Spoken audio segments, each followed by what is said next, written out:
మీ car EMI కట్టలేకపోతున్నారా? మీ car EMI మేము కడతాం. ఈ నెంబర్కి కాల్ చేయండి. నమస్తే, వెల్కమ్ టు సుమన్ టీవీ. ప్రస్తుతం అంతా పాటు ఉన్నారు స్టాక్ మార్కెట్ అనలిస్ట్ సుందరరామరెడ్డి గారు. నమస్తే సార్. నమస్తే. సార్, ట్రంప్ విన్నింగ్తో గోల్డ్ ప్రైసెస్ మాత్రం ఒకరోజు తగ్గుతున్నాయి, ఒకరోజు పెరుగుతున్నాయి. అంటే నిన్నటికి చూసుకుంటే ధర తక్కువే అనిపించింది, ఈరోజు మళ్ళీ పెరిగిపోయింది. అంటే ఎందుకంటారు ఈ హెచ్చుతగ్గులు ఎందుకు ఉంటున్నాయి అంటారు? ప్రతి ఎసెట్ క్లాస్లో ఈ హెచ్చుతగ్గులు మామూలే ఉంటుందండి. అందుకని మనం ఎవ్రీడే చొప్పున ట్రాక్ చేయలేం, కానీ బట్ లాంగ్ టర్మ్ పాయింట్ ఆఫ్లో మాత్రం అన్ని పాజిటివ్నే ఉంటాయి ఏ ఎసెట్ క్లాస్కి అయినా సరే. అంటే పర్టికులర్గా గోల్డ్లో ఇన్వెస్ట్ చేయడం వల్ల మనకు వచ్చే బెనిఫిట్ ఏంటంటే, అంటే గోల్డ్ అనేది ఇంటర్నేషనల్ కరెన్సీ. అది ఆల్మోస్ట్ 3000 సంవత్సరాల నుంచి గోల్డ్ని ఒక ఇన్వెస్ట్మెంట్ వెహికల్ లాగా వాడుతున్నారు. బట్ కరెన్సీస్కి అంత హిస్టరీ ఏం లేదు. వరల్డ్లో ఓల్డెస్ట్ కరెన్సీ అంటే బ్రిటిష్ వాళ్ళది, బ్రిటిష్ స్టెర్లింగ్ అనమాట.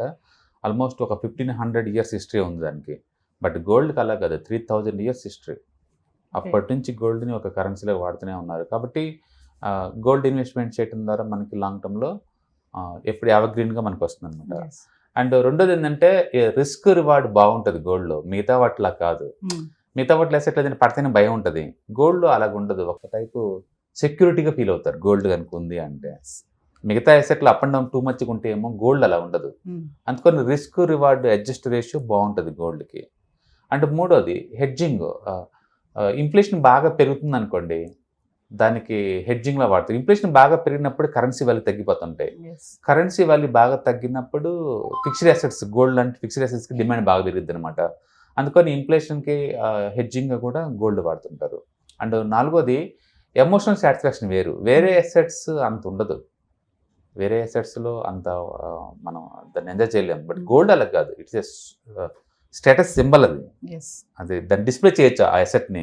వేరే అసెట్లు నువ్వు డిస్ప్లే చేయలేవు. నాకు 1000 ఎకరాల చోటు ఉంది, చేయలేవు. కోట్ల కొద్ది పోర్ట్ఫోలియో ఉంది, చేయలేవు. బట్ గోల్డ్ అలా కాదు, సొసైటీలో ఒక అగ్రీడ్ అయిన ఒక అసెట్ అనమాట, సోషల్ సింబల్ అది. ఓకే. అండ్ గోల్డ్ వాళ్ళు దానికి ఏంటంటే టాంజిబుల్ అసెట్ కాబట్టి దాన్ని సాటిస్ఫాక్షన్ పొందొచ్చు. ఎక్కువ మంది ఎందుకు గోల్డ్ ఇన్వెస్ట్ చేస్తారంటే నిజంగా అదేదో ఇన్వెస్ట్మెంట్ ఫ్యూచర్లో పెరిగిద్దని కాదు, అది దాన్ని టచ్ చేస్తే వచ్చే సాటిస్ఫాక్షన్ లేదు. ఎందుకు మెడలో వేసుకుని తిరుగుతాం, వేరే అసెట్లు ఎందుకు తిరగం అంటే రీజన్ ఇదే. అందుకని టాంజిబుల్ అసెట్ కాబట్టి ఎక్కువ మందిని దీన్ని బాగా ఇష్టపడతా ఉంటారు. అట్లా మన గోల్డ్ కనుక చూసుకుంటే రకరకాల బెనిఫిట్ ఉంటుంది. అంటే ఎమర్జెన్సీ గోల్డ్ ఉందంటే స్పాట్లో మనం తెచ్చుకోవచ్చు, లిక్విడ్.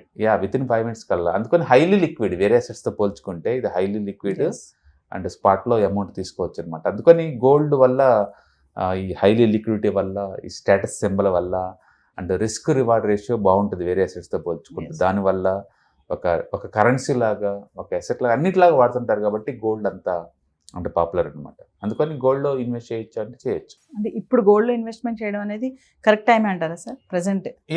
బేసికల్గా లాస్ట్ ఇయర్ 26% దాకా పెరిగిందండి. బట్ ఈ సంవత్సరం బాగా అప్ అండ్ డౌన్ అయింది.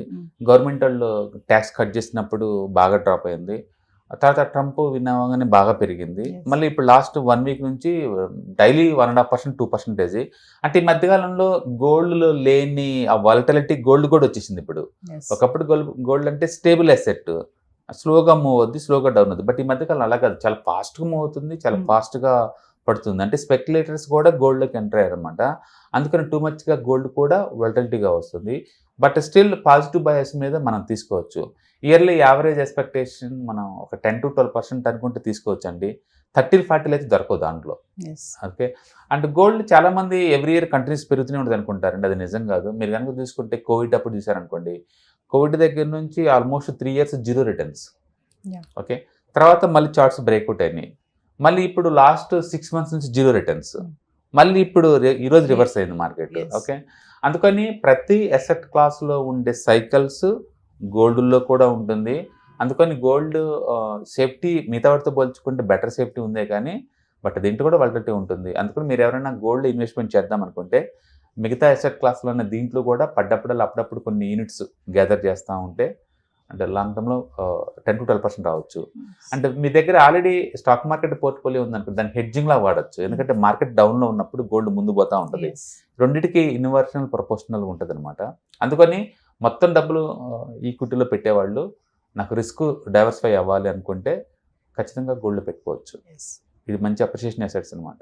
అంటే ఇంపాక్ట్ అనేది సార్ గోల్డ్ మీద కాకుండా బిట్ కాయిన్, డాలర్ పైన కూడా చూపిస్తుంది అంటారా? అన్నిట్లో బేసికలీ ఇవన్నీ ఆల్టర్నేటివ్ అసెట్స్ అండి. ఈక్విటీ ఒక అసెట్, డెట్ ఒక అసెట్, రియల్ ఎస్టేట్ ఒక asset, gold and other metals ఒక assets, and intangible assets like branding ఇవన్నీ ఉంటాయి. ప్లస్ రేర్ మెటల్స్, ఆర్ట్స్ ఉంటాయి కదా, ఆర్టిజన్స్, ఇవన్నీ కైండ్ ఆఫ్ అసెట్స్ అనమాట ఇవి.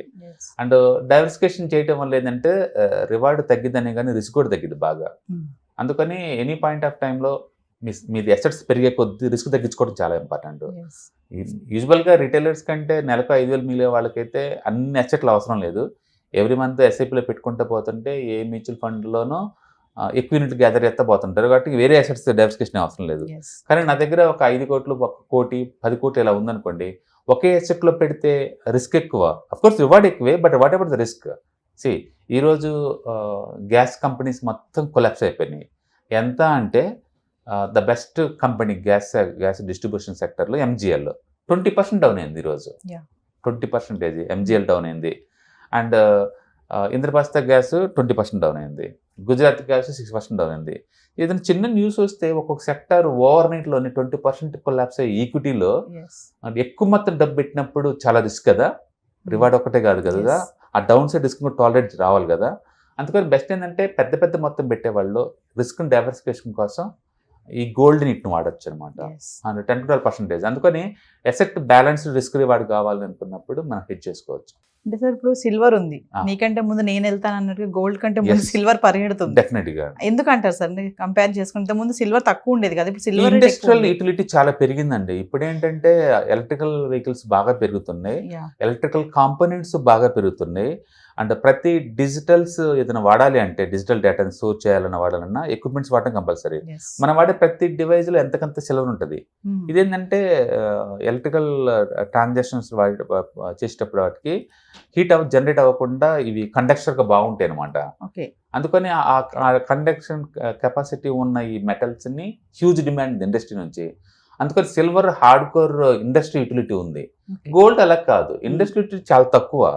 గోల్డ్ని హార్డ్ కోర్ ఎసెట్ లాగానే దాచుకోవడానికి పనికి వస్తుంది తప్ప ఇండస్ట్రీ యూసేజ్ అంత ఎక్కువే ఉండదు. బట్ సిల్వర్ అలా కాదు. సిల్వర్లో ఆల్మోస్ట్ 80% ఇండస్ట్రీ యూసేజ్ కోసం ఉంటారు ఎసెట్ లా కన్నా కూడా. అందుకని మెటల్స్ బయలుదేరితే గోల్డ్ అండ్ సిల్వర్ 2 బయలుదేరుతాయి. ఓకే, అది పెరగడంలో కొంచెం తేడా ఉండొచ్చేమో కానీ 2 ఈక్వల్గా పోతాయి. నిన్న 2 డ్రాప్ అయింది, ఈ రోజు 2 మళ్ళీ పెరుగుతున్నాయి. అందుకని ఆ రిలేషన్ ఎప్పుడూ ఉంటుంది. అంటే ఫ్యూచర్ లో గోల్డ్ కంటే సిల్వర్ కి ప్రయారిటీ ఎక్కువ ఉంటుంది అంటారా? ఇండస్ట్రియల్ యూటిలిటీ పెరిగే కొద్దీ డెఫినెట్ గా సిల్వర్ మూవ్ అవుతూ ఉంటుంది, అందులో డౌట్ లేదు. అందులో రాను ఎలక్ట్రికల్ డివైజెస్ ఎక్కువ వాడుతుంటారు కాబట్టి, న్యాచురల్గా ఎలక్ట్రికల్ వెహికల్స్ వాడుతుంటారు కాబట్టి డెఫినెట్గా సిల్వర్కి హ్యూజ్ డిమాండ్ రాబోతుంది, అందులో డౌట్ లేదు.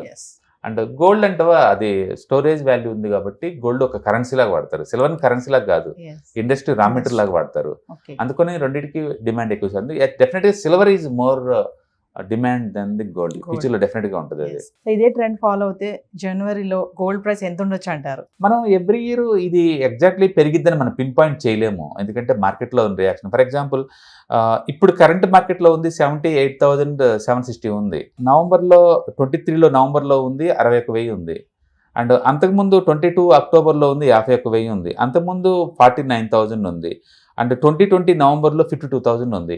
అంటే 2020 నవంబర్ నుంచి అండ్ అక్టోబర్ 22 వరకు కూడా నీకు రూపాయి కూడా రాలేదు 2 years.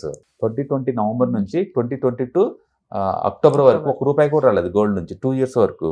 అంటే ప్రతి ఎసెట్ సైకిల్స్కి అది మామూలు విషయమే.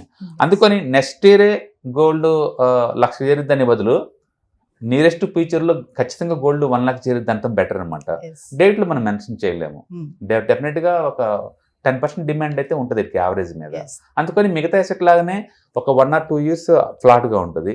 దాని మనీ ఒక 20-30% పెరిగిద్ది, మళ్ళీ 1 or 2 years అయిపోద్ది. ఆ సైకిల్ మనం ప్రతి ఎసెట్లో మనం చూడొచ్చు. ప్రతి ఎసెట్ స్టాక్ మార్కెట్లో కూడా 5-6 స్టాక్స్ నిద్రపడడం అనేది మామూలు విషయమే. అందుకని నెక్స్ట్ ఇయరే ఖచ్చితంగా 1,00,000 చేరిద్దని చెప్పలేం కానీ బట్ 1 or 2 yearsలో మాత్రం అవును జరుగుతుంది. డిసెంబర్ కల్లా 60కి వచ్చే ఛాన్సెస్ ఉంటాయా సార్? ఏమన్నా డౌన్ ట్రెండ్ పెద్దగా ఎక్స్పెక్ట్ చేయలేము, ఎందుకంటే ఇప్పటికే బాగా డౌన్ అయింది కాబట్టి మనం ఎక్స్పెక్ట్ చేయలేము. అండ్ 2023 ప్రైస్ మీరు అడుగుతుంది 1 year ప్రైస్. ఇది కనుక 61,000కి వచ్చింది 60,000కి వచ్చింది అంటే లాస్ట్ 1 year రిటర్న్స్ కూడా 0 అయినట్లకే. అందుకని ప్రాబిలిటీ చాలా తక్కువ ఉంటుంది. ఓకే, అందుకని పాజిటివ్ బయాస్ మీద మనం ఒక 10% 1 year రిటర్న్స్ మనం ఎక్స్పెక్ట్ చేయొచ్చు. బట్ వాలటిలిటీ చేరింది కాబట్టి ఎటు మూవ్ అయినా సరే ఎదురు వేసి అది స్పీడ్గానే మూవ్ అవుద్ది 5-10% దాకా. ఈక్విటీ లాగా ఇది కూడా బాగా వాలటిలిటీ ఎక్కువైంది ఈ మధ్యకాలంలో. ఈ గవర్నమెంట్ ఎప్పుడైతే ట్యాక్స్ తగ్గించారో దాని మనీ -6 అలా రావటం, తర్వాత మళ్ళీ ఏ రోజుకి ఆ రోజు పెరుగుకుంటూ పోవటం, మళ్ళీ తర్వాత లాస్ట్ 1 week నుంచి మళ్ళీ కరెక్షన్ రావటం, ఇవన్నీ ఏది జరిగినా సరే గోల్డ్ కూడా సింగిల్ డేలో 2% పడిద్ది లేదా పెరిగిద్ది అంటే ఇప్పుడు నిజమైపోతుంది. ఒకప్పుడైతే అది 6 నెలలు పట్టేది గోల్డ్లో 2%, 3% మూవ్ అవడానికి. ఇప్పుడు అలా కాదనమాట.